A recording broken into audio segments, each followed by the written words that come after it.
오늘 말씀은 로마서 8장 30절입니다. 또 미리 정하신 그들을 또한 부르시고 부르신 그들을 또한 의롭다 하시고 의롭다 하신 그들을 또한 영화롭게 하셨느니라. 아멘. 지난주 우리는 이제 칭의에 대한 내용들을 먼저 좀 살펴봤습니다. 칭의는 주입된 것이 아니라 그들의 죄를 용서해 주시고 그들의 인격을 의로운 것으로 간주하여 용납해 주심으로 이루어지게 되었다라는 것이죠. 바로 그리스도와 그의 의를 받아들이고 의존함에 있어서 우리가 믿음으로써 의롭게 되는 은혜를 얻게 되는 겁니다. 그래서 우리 안에서 의가 있는 게 아니라 그 의가 어디서부터 온 거예요? 밖에서부터 온 의다라는 거예요. 그리고 그 의의 정체는 예수 그리스도의 십자가의 죽으심, 순종과 대속적 변상을 기준으로 한다라는 겁니다. 그래서 우리가 이 칭의를 얻기 위해서는 예수 그리스도를 의존함을 통하여 믿음으로써 얻게 된다라는 것이죠. 그래서 의롭다함을 받은 모든 사람의 죄를 대신하여 예수 그리스도께서 순종과 이 대속적 배상을 하심으로 우리는 그의 은혜 아래서 값없이 의롭다함을 받게 되었다라는 겁니다. 그래서 이 칭의는 하나님이 우리에게 베푸신 은혜다라는 것이죠. 그리고 이 칭의는 구원과 같이 삼위일체 하나님이 함께 일하시는 일이다라는 거예요. 오늘은 칭의의 두 번째 시간으로서 이제 칭의와 예정, 그리고 칭의와 성화가 무슨 연관성이 있는가라는 부분들을 함께 좀 살펴보고자 합니다. 먼저 칭의와 예정에 대한 내용이죠. 우리 4번을 사항을 함께 읽겠습니다. 하나님께서는 영원 전부터 택하면 받은 모든 사람을 의롭다 하시려고 작정하셨다. 그리고 그리스도께서는 때가 참에 그들의 죄를 위하여 죽으시고 그들을 의롭다 하심을 위하여 다시 살아나셨다. 그렇지만 그들이 의롭다함을 받는 것은 성령께서 때를 따라 실제로 그리스도를 그들에게 적용하실 때 비로소 가능하다. 사항은 이 칭의의 사역이 삼위일체 하나님의 사역이다라는 사실을 우리에게 알려주고 있는 거예요. 그러니까 칭의는 구원과 같이 삼위일체 하나님에 의하여 이루어진다라는 겁니다. 그래서 성부께서는 이 택하신 자들을 의롭게 하시기 위하여 무엇을 하셨다는 거예요? 영원 전부터 예정하셨다는 거예요. 작정하셨다는 겁니다. 그리고 성자 예수 그리스도께서는 때가 참에 그 예정된 자들을 위하여서 죽으시고 의롭다 하심을 위해 다시 살아나셨다는 거죠. 우리의 죄로 인하여 죽으시고 다시 살아나신 거예요. 마지막으로 성령께서는 이 때를 따라 실제로 그리스도로 인하여 그리스도 안에서 예정된 자들에게 그것을 적용하시는 거죠. 의롭다함을 받도록 적용하시는 거예요. 그래서 예수님의 순종과 대속적 변상으로 인하여 우리의 이 칭의가 이루어지게 되는데 그 칭의를 우리에게 적용하심을 통하여 이루어지게 된다는 겁니다. 그러니까 이처럼 칭의의 사역은 성부 하나님과 성자 예수님과 성령 하나님에 의하여 이루어지는 거예요. 그래서 삼위일체 하나님의 사역일 뿐만 아니라 이것은 신적 작정을 기초로 한다는 겁니다. 신적 작정을 기초로 한다는 거예요. 그리고 택함을 받은 자들이 의롭다함을 받는 것은 성령께서 그리스도를 믿게 하신 때에 이루어지는 거예요. 그러니까 예수님이 우리를 위하여 죽고 부활하심으로 우리가 의롭게 되는 게 아니에요. 그거는 우리의 근거예요. 근데 이 근거가 우리에게 적용되어야지만 우리가 의롭다함을 받는 거지, 적용받지 않으면 어떻게 되는 겁니까? 의롭다함을 받지 못하는 거예요. 그래서 이 칭의의 사역은 삼위일체 하나님의 사역이다라고 말하는 거예요. 성부 하나님이 예정하시고 성자 예수님이 실행하시고 성령 하나님께서 적용하심을 통하여 우리가 의롭다함을 받는 것이죠. 그래서 성령께서 때를 따라 실제로 그리스도를 믿는 자들에게, 그리스도 안에서 택함을 받는 자들에게 적용하실 때에만 우리가 의롭다함을 받는 겁니다. 디모데전서 3장 6절부터 7절에 보시면 이렇게 말씀하죠. 함께 읽겠습니다. 우리 구주 예수 그리스도로 말미암아 우리에게 그 성령을 풍성히 부어주사 우리로 그의 은혜를 힘입어 의롭다 하심을 얻어 영생의 소망을 따라 상속자가 되게 하려 하심이라. 이처럼 택함을 받은 자들이 의롭다함을 받는 것은 성령께서 우리에게 풍성히 은혜를 부어주실 때예요. 우리에게 실제적으로 그것을 적용하실 때입니다. 그래야지만 우리가 의롭다함을 받은 자들로서 주님의 은혜를 누리게 되는 거죠. 그러니까 이에 대하여 잘못된 것을 주장하는 사람들이 있어요. 대표적인 사람들이 율법 폐기론자들입니다. 그들은 선택받은 자들은 영원 전부터 그리스도께서 그들의 구원을 대가로 지불하시기로 하셨기 때문에 예수님이 그것을 지불하시는 순간 의롭게 되었다라고 말하는 거예요. 그러니까 이게 무슨 얘기냐면, 그러니까 택함을 받는 자들은 성령의 적용하심이 없이 그냥 예수님이 십자가에 죽고 부활하심으로 다 의롭게 되었다는 거예요. 그러니까 이 성령의 적용하심은 별로 의미가 없다는 것이죠. 그래서 그들은 로마서 4장 25절을 근거로 합니다. 예수는 우리가 범죄한 때에 내어줌이 되고 또한 우리를 의롭다 하시기 위하여 살아나셨느니라는 말씀을 근거로 해서 예수님이 구원을 위한 대가를 다 지불하셨기 때문에 그 순간부터 우리는 의롭게 되었다는 거예요. 그러니까 이게 뭐냐면 의롭게 되는 시점이 다른 거예요. 여러분, 우리가 의롭게 되는 것은요, 성부 하나님이 예정하시고 성자 예수 그리스도의 십자가의 죽으심과 부활을 통하여 그 근거가 마련이 되는 거예요. 그런데 이것을 우리가 누리기 위하여서는 성령께서 적용하셔야 되는 거죠. 성령께서 적용하셔야 되는 거예요. 그래야지만 우리가 그 의롭게 됨을 누리게 되는 거예요. 그러나 이 같은 주장은 그러나 이 율법 폐기론자들이 주장하는 내용들은 예수님의 십자가의 죽으심과 부활을 통해 이미 그때부터 우리는 의롭게 되었다라고 말하는 그들의 주장은 예수 그리스도의 대속적 사역과 그 근거에 실제로 그 의가 적용되는 성령의 내적 사역을 생각하지 않은 거예요. 그러니까 칭의가 뭐예요? 성부 하나님과 성자 예수님과 성령 하나님의 삼위일체적 사역인데 이 삼위일체 사역을 인정하지 않는 거예요. 성부 하나님과 성자 예수님의 사역으로만 제한시켜버리는 겁니다. 또한 그들은 예수님의 대속적 사역을 통해 우리가 의롭게 되는 것은 의롭게 되는 것에만 집중하다 보니까 이 성령께서 우리 가운데 이 적용하시는 은혜들, 이 효과들에 대하여 우리가 제대로 인식하지 못하도록 만드는 거예요. 이것들이 우리에게 효과가 있기 위해서는 반드시 성령의 적용하심이 필요한데 그 전까지 택함 받은 자들은 정죄 안에 그 진노 가운데 있는 자들임에도 불구하고 그들은 이것들을 인식하지 못하는 거죠. 그냥 무조건 예수님이 십자가에 죽으시고 부활하심을 통하여 택함 받은 자들은 다 의롭게 되었다는 거예요. 그러니까 그 시점이 다르다는 것이죠. 그러니까 이 점에서 칭의는 하나님의 예정 안에 포함되어 있으며 이 칭의는 삼위일체적 사역인 거예요. 우리의 구원도 마찬가지지 아닙니까? 우리의 구원도 성부 하나님과 성자 예수님과 성령 하나님의 삼위일체적 사역인 거예요. 여기서 성부 하나님의 사역이 없거나 성자 예수님의 사역이 없거나 성령 하나님의 사역이 없으면 그거는 제대로 된 게 아니죠. 칭의도 마찬가지입니다. 이 점에서 우리는 이 칭의라는 것이 하나님의 예정 안에서 삼위일체적 사역이라는 사실을 제대로 인정할 수 있어야 돼요. 그렇지 않으면 예수님의 십자가에 죽으시고 부활하심을 통해 우리가 의롭게 되었기 때문에 마치 우리는 그때부터 의롭게 되어서 다 된 것처럼 그렇게 이해를 할 수 있습니다. 그러나 우리가 의롭게 되는 것은 성령이 그것을 적용하는 시점부터라는 사실을 항상 우리가 기억해 볼 필요가 있는 것이죠. 이제 우리가 볼 5항과 6항은 이제 칭의와 성화에 대한 내용을 좀 함께 담고 있다라고 볼 수 있어요.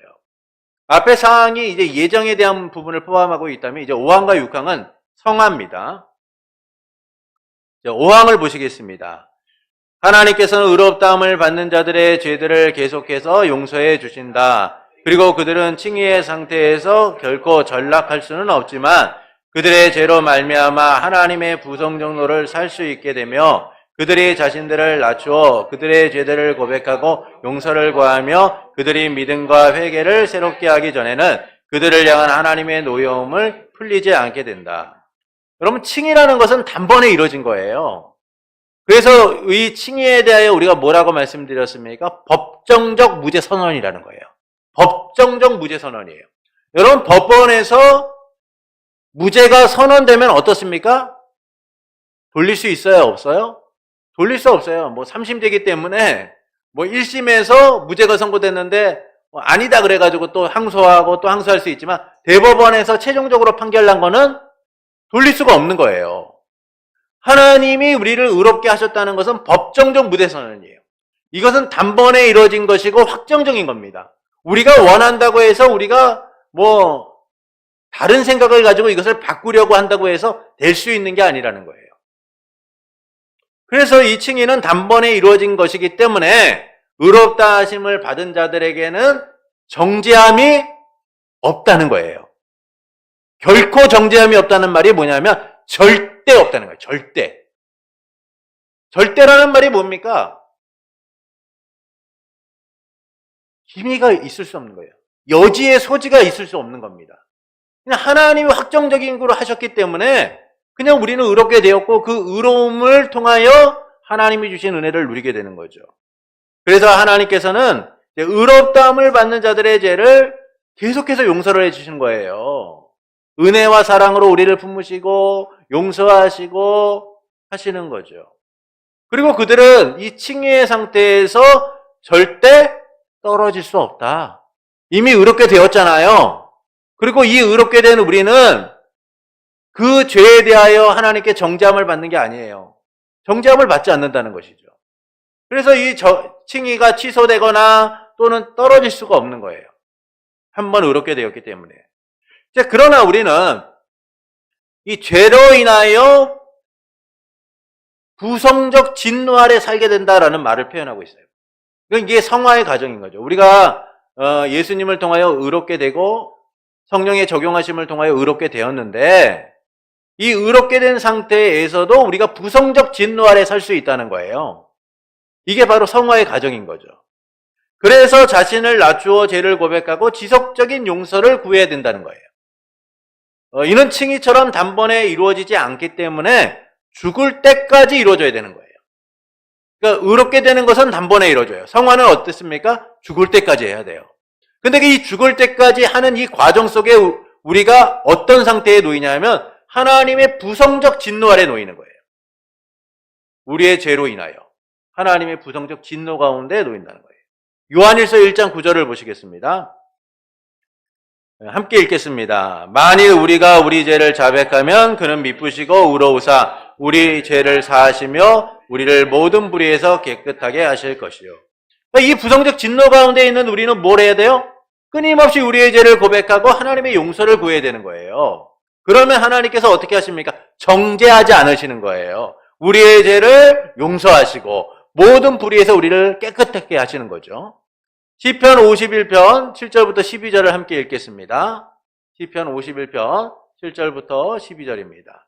자, 말씀이 좀 길어서 교독하겠습니다. 우슬초로 나를 정결하게 하소서 내가 정하리이다. 나의 죄를 씻어주소서 내가 눈보다 희리이다.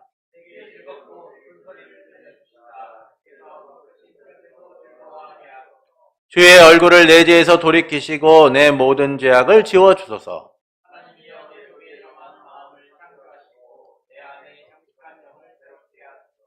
나를 주 앞에서 쫓아내지 마시고 주의 성령을 내게서 거두지 마소서.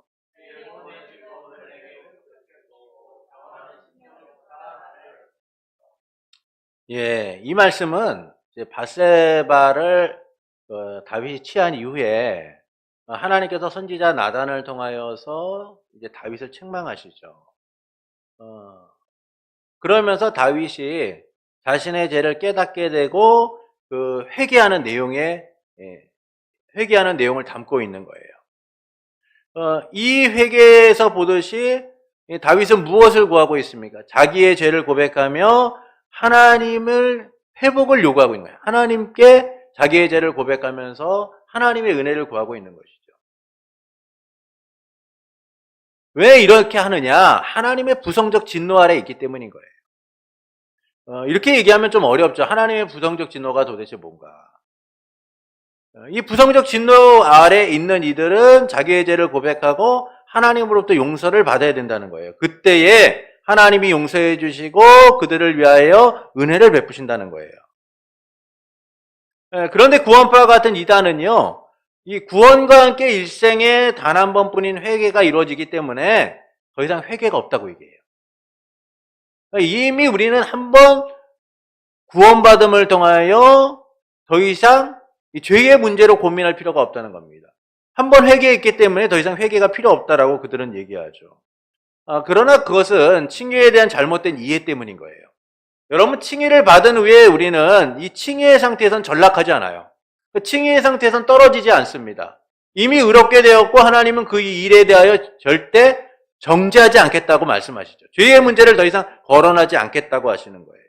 하지만 우리가 어떤 상태에 있어요? 하나님의 부성적 진노 아래에 있는 거예요. 왜냐? 우리는 부패한 자들이기 때문에 아직 우리 안에 있는 이 죄의 오염이 완전히 없어진 것이 아니기 때문에 우리는 하나님 앞에 죄를 고백하고 용서를 구하고 하나님의 말씀대로 살려고 하지만 어떤 충돌이 일어납니까? 생명의 성령의 법과 우리의 육체의 소욕이 충돌하게 되는 거예요. 마음은 하나님의 말씀을 따라 살아야 된다라고 우리가 생각을 하지만 우리의 발걸음이나 우리의 손이나 우리의 행동은 이미 다른 곳을 향하고 있죠. 여러분, 사람들이요, 자기도 모르게 행동할 때가 있어요.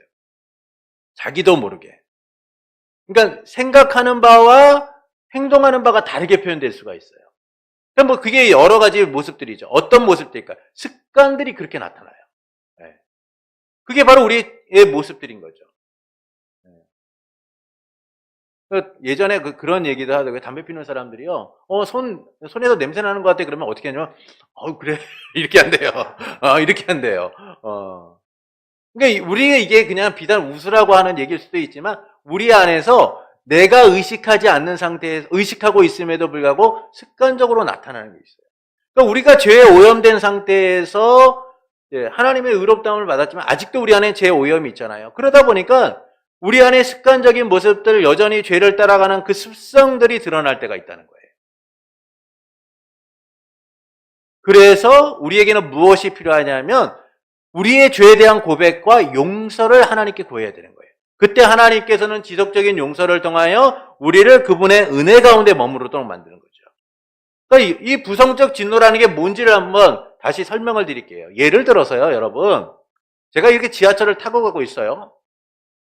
그런데 어떤 아이가 제게 다가와서 제 주머니에서 지갑을 훔친 거예요. 근데 제가 그 아이를 갖다가 잡은 겁니다. 이 아이를 잡고 야, 이놈을 어떻게 할까 하다가 이 아이의 죄를 용서하고 제가 이 아이를 자녀로 받아들인 거예요. 자녀로 받아들였어요. 야, 너 이제 이렇게 살지 말고 나의 자녀로 살아라. 너 이런 습관이 이렇게 살면 너의 인생이 망가지니까 너 이제는 이런 삶이 아니라 내 자녀로 살아가자. 그래서 제가 자녀로 입양을 했다는 말이에요.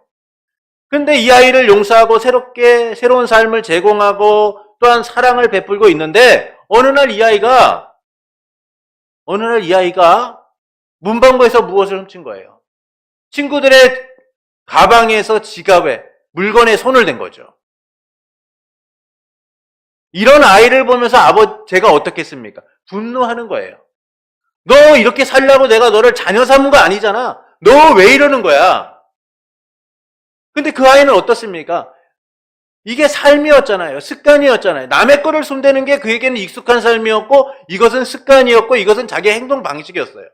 근데 이걸 한 번에 고치려고 하니까 너무나 힘든 거죠. 그래서 자기도 모르게 손이 가는 거예요. 자기의 이성의 사고와 생각 없이 손이 가서 먼저 오는 거예요. 보니까 지갑이 나한테 있네. 이러지도 저러지도 못하고 그걸 갖다 갖고 있다가 걸린 거예요. 그럴 때 저는 분노할 거예요.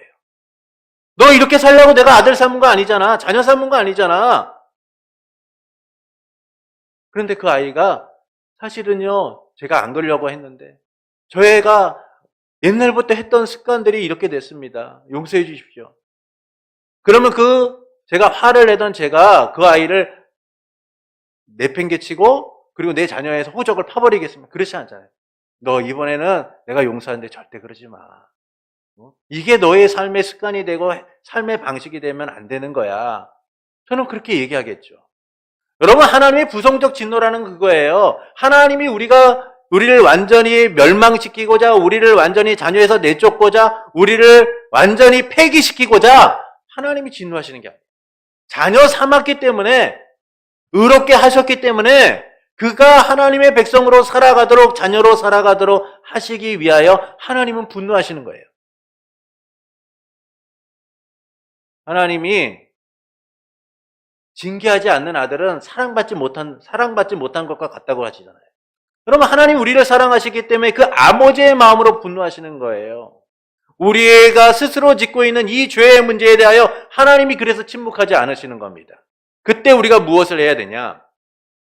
변함없이 용서하시고 우리의 삶을 인도하시는 그 하나님 앞에 죄를 고백해야 되는 거죠. 그 죄에 대한 고백을 통하여 우리의 삶은 조금씩 성장하기 시작하는 거예요. 하나님이 원하시는 대로, 하나님이 뜻하시는 대로 성장하는 겁니다. 여러분, 우리가 성경에 나오는 믿음의 사람들을 보십시오. 그들이 단 한 번만 죄를 짓습니까? 그렇지 않아요. 반복적인 죄를 지어요. 하나님께 응답을 받고 하나님의 은혜를 받고 하나님이 놀랍게 역사하셨음에도 불구하고 끊임없는 반복적인 죄를 짓습니다. 그런데 하나님이 내치시냐고요. 하나님이 택한 백성은 내치지 않아요. 하나님이 찾아가세요. 하나님이 끝까지 설득시키십니다. 분노하시지만 그 죄의 문제에 대하여 책임을 묻지만 하나님이 그가 하나님의 사람으로 서도록 설득하시는 거예요.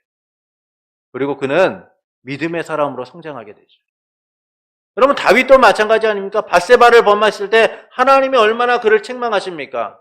그 죄의 문제를 그냥 내버려 두지 않으세요. 책망하시고 책임을 물으십니다. 그러나 하나님은 그 다윗의 삶을 하나님이 원하시는 대로 이끄셔서 다윗을 뭐라고 평가하세요? 하나님 보시기에 다윗과 같이 행한 사람이 없다라고 하실 정도로 다윗을 하나님이 귀하게 여기시는 거예요. 다윗의 삶이 귀해서가 아니에요. 다윗의 삶이 하나님의 마음에 정말 흡족해서가 아닙니다. 하나님이 택하셨고 하나님이 그를 의롭게 하셨기 때문인 거죠. 지금도 하나님은 그분의 부성적 진노로 우리를 바라보고 계시는 거예요. 죄를 짓고 있는 우리, 여전히 죄의 오염 속에서 벗어나지 못하고 허덕이고 있는 우리를 주님은 바라보시며 그 부성적 진노 속에서 죄를 깨닫게 하시고 하나님 앞에 돌아오게 하시고 하나님 앞에 회개하도록 만드시는 거죠. 이것이 바로 하나님이 우리의 삶 가운데 행하시는 놀라운 은혜인 거예요. 그래서 이 칭의는 우리의 삶의 신분적 변화를 갖고 와요. 의롭게 됨을 통하여 우리가 무엇이 됩니까? 하나님의 자녀가 되죠. 그런데 성화는 뭐예요? 우리의 삶의 실질적 삶의 변화들을 요구하고 있는 거예요. 삶의 행동이라든지 삶의 방식이라든지 그 모든 삶의 모양들이 달라지도록 만드는 거예요.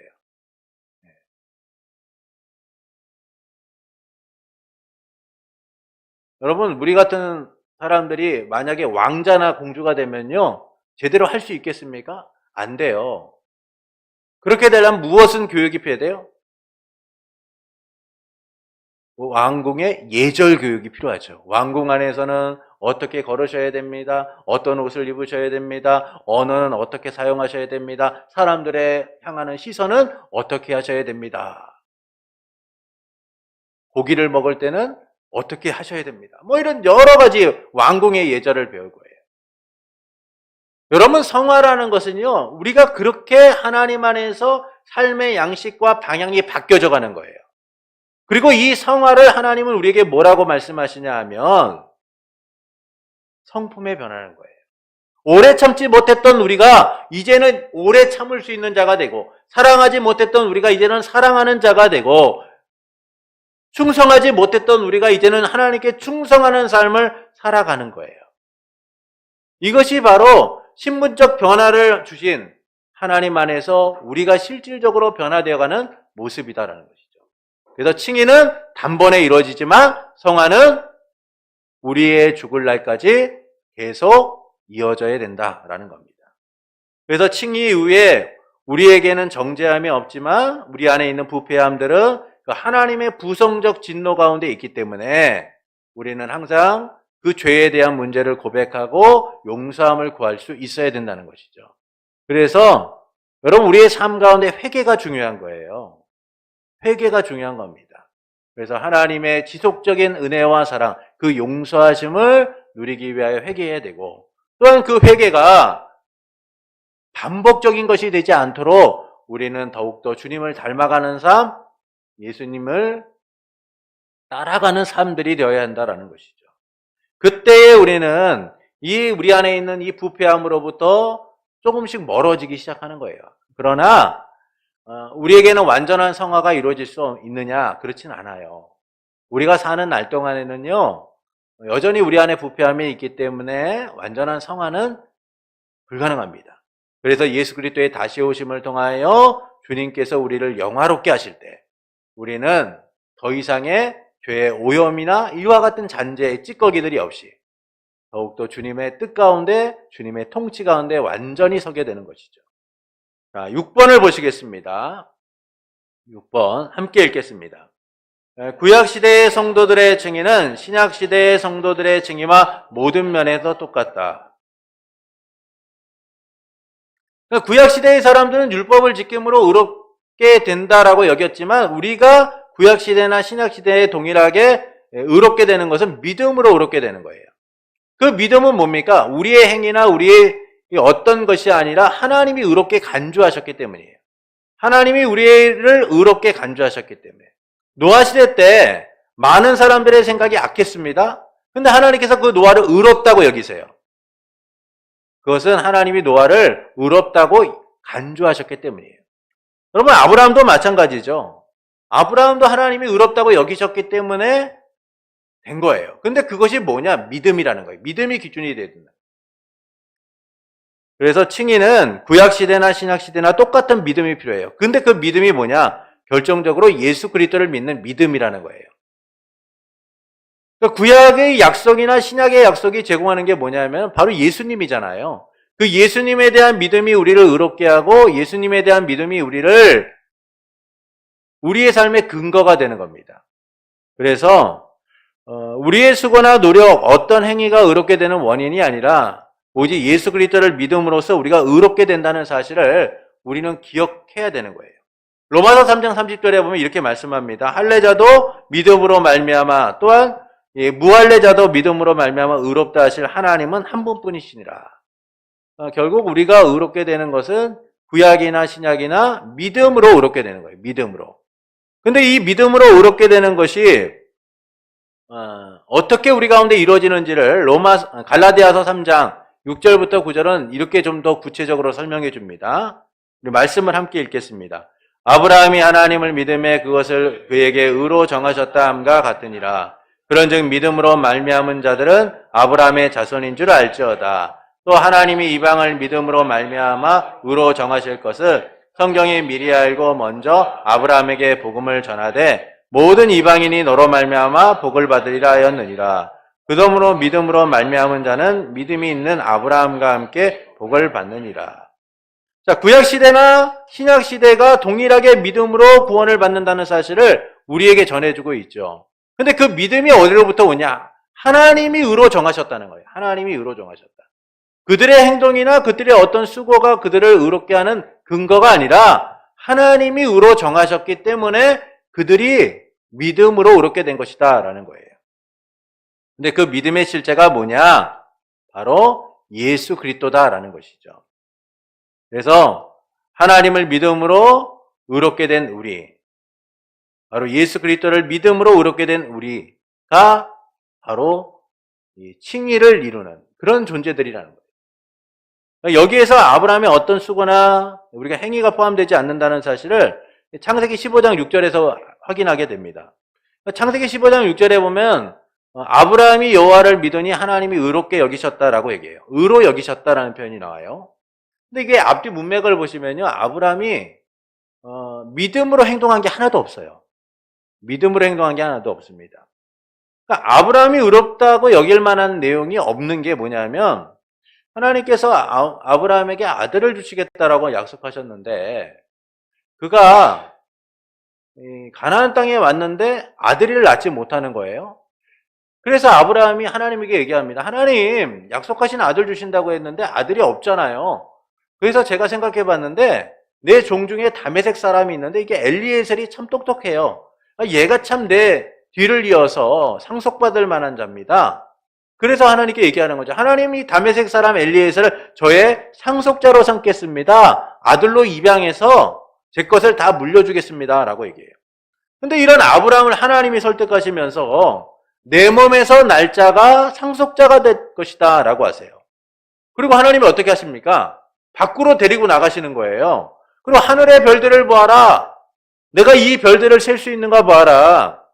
내가 이 별들처럼 내 자손도 이와 같이 할 것이다. 누가 아브라함을 설득한 거예요? 하나님이 설득하신 거예요. 신이 찾아와서 아브라함을 설득하시고 아브라함에게 보여주시고 아브라함의 마음을 움직이신 것이죠. 그때 아브라함이 뭐라고 하냐면 그것을 믿게 되었다는 거예요. 그때 믿게 되었다는 거예요. 근데 하나님이 이 믿음을 의롭게 여기셨다는 거죠. 그러니까 이 의롭게 된다라는 이 믿음 같은 것들이요, 결국은 우리 안에서 나오는 게 아니에요. 하나님이 은혜를 주심으로 우리가 믿음으로 의롭게 되는 것이죠. 그래서 구약시대나 신약시대나 믿음으로 의롭게 되는데 그 믿음 자체도 하나님이 주시는 것이다라는 사실을 우리는 항상 기억해야 될 필요가 있습니다. 그래서 성경은요, 우리에게 다른 것들을 얘기해 주고 있는 게 아니에요. 여러분, 구약의 시작부터 신약의 마지막까지는 결국 하나님이 이 땅 가운데 이루시는 하나님의 나라를 이야기해 주고 있어요. 그 나라를 이루기 위하여 하나님은 우리를 예정하시고 우리를 의롭게 하시고 우리를 하나님의 백성으로 살아가도록 만드시는 거죠. 이 과정 속에서 우리가 하나님의 구속의 은혜를 누리고 의롭게 되는 그 방편이 뭐냐? 바로 믿음이라는 거예요. 믿음. 그 믿음을 하나님 우리에게 선물로 주시고 구약시대나 신약시대나 동일하게 믿음으로 의롭게 하셨음을 말씀해 주고 있는 것이죠.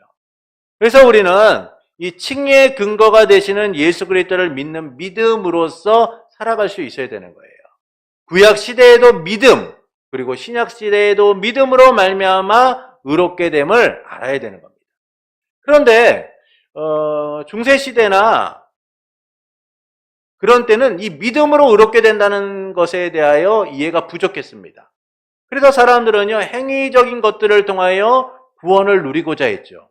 자기의 어떤 선한 행위가 구원을 이룰 수 있고 또 그 선한 행위가 이미 죽은 나의 조상들의 삶을 조금이라도 바꿀 수 있다라고 여겼어요.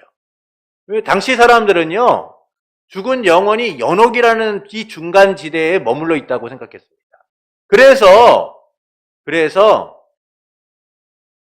그 자손들이 선한 행위를 하게 되면 그 자손들이 정말 하나님에게 인정받을 만한 삶을 살면 그 연옥에 있던 조상들이 하늘로 올라갈 수 있다라고 그렇게 생각을 했어요. 그래서 선한 행위들이요, 강조되게 되고 또 면죄부와 같은 것들이 아무렇지도 않게 팔렸죠. 그 가운데 루터가 믿음으로 의롭게 된다는 이 신칭의 교리를 선언하게 되고 다시금 우리는 믿음으로서만이 구원을 받음을 확인하게 되었어요.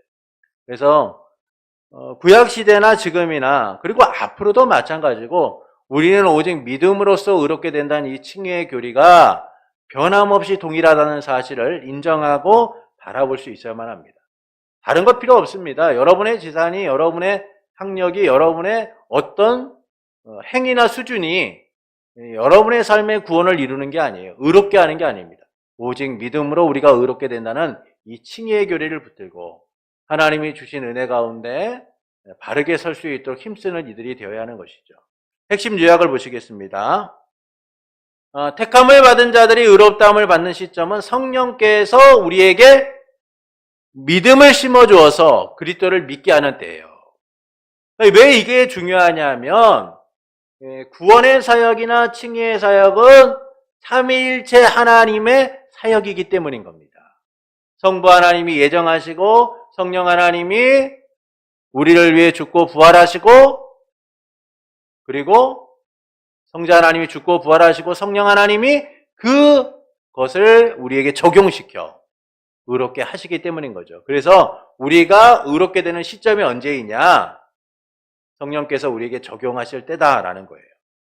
두 번째는 칭의를 받은 후에 성도가 칭의의 상태에서 전락되지는 않지만 하나님의 노를사 징계를 받지 않기 위해 우리는 범한 죄에 대한 진심 어린 고백과 회개를 통해 하나님의 지속적인 용서를 구해야 된다.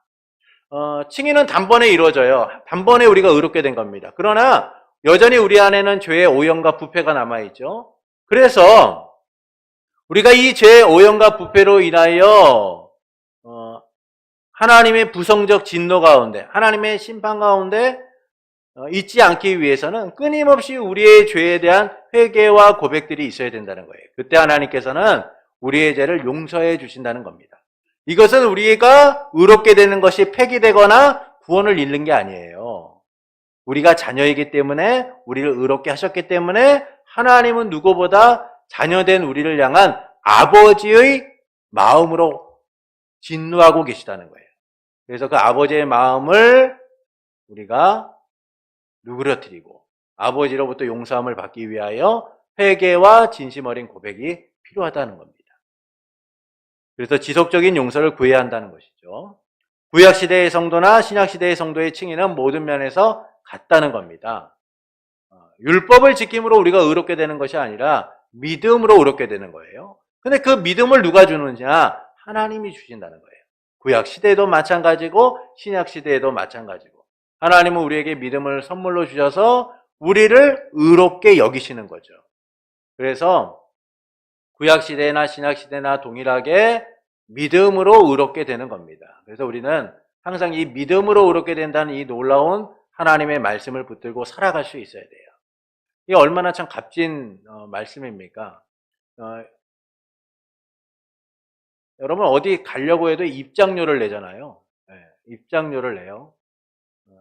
근데 더 좋은 데를 가려면 어떻게 됩니까? 더 많은 돈을 지불해야 되죠. 뭐 알래스카라든지 뭐 이렇게 여행을 가는데 크루즈 여행을 타면 옛날에 600만 원을 내야 된다는 그런 얘기를 들은 적이 있어요. 여러분 우리가 어떤 것을 얻기 위해서는 그 많은 대가를 치러야 돼요. 그런데 이 구원에 있어서만큼은, 이 칭의에 있어서만큼은 세상적인 가치와 기준을 초월하여 우리가 상상할 수 없는 은혜로 다가오는 거예요. 그것은 오직 믿음으로 의롭게 되는 것인데 그 믿음은 하나님이 우리에게 주신 선물이라는 겁니다.